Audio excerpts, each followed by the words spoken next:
And Pat Lam was pretty vocal post-match last night, giving his take on the 3-week ban handing out to Siali Piutau. He received it, of course, for what Lam described as defending himself during an on-field fight with one of your players. I'm sure you've seen it, you've heard it. What's your reaction to it? Yeah, I think that one's got to look at the facts of the matter. And if you look at the facts of the matter and view the footage, Siali Piutau was the initiator of the incident. He was the instigator of the incident. He tackled Ted Hill, straddled Ted Hill post the tackle, grabbed him at the top of his jersey and started screaming and shouting at him. I mean, that comes through, you can hear that on the ref's mic. You can hear that he's saying to him, there's no need to scream and shout. So that started the entire incident. And it's interesting, if you have a look at the judgment, that's exactly what they found, that the incident started with Siali Piutau. So that's the first fact. Then young Andrew Kitchener, who obviously, like Ted Hill, is a young homegrown player, come through our academy, goes to support his teammate.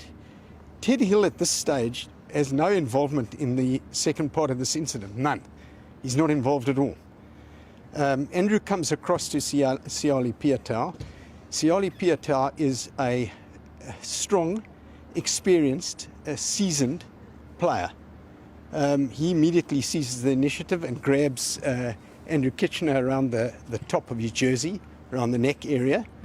Andrew then reacts and throws a punch which actually misses completely. There are two players, one from each side from Bristol, who restrain Andrew. You've still got Piutau holding him like that. And then Siali Piutau then throws a punch which connects. And that punch is clearly thrown in retaliation. He wasn't defending himself. There was nothing to defend himself from. And having said that, Andrew Kitchener is a really tremendous young lad who I think has got a good future ahead of him. He's got an unblemished record. He's a really decent lad from a decent home. He was clearly provoked by what had happened. He's learnt his lesson. He's been punished, and rightly so, because in the melee that took place subsequently, obviously threw one or two punches, being in the state that he was. But to be honest, if you look at it, the punishment meted out by the Judicial Committee to both players, I thought was appropriate. You've got a judicial process. I think you've got to respect the judicial process. I think it's integral to the game. I think it's critical for the game.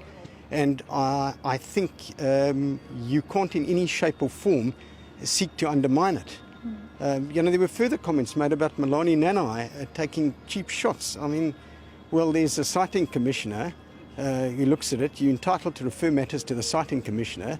Nothing has been referred from what I've seen of the citing commissioner's report. So, all in all, I think you've got to look at the facts of this particular matter objectively. And what's interesting is the judgment that was handed down when it comes to the punch by Siali Piutau.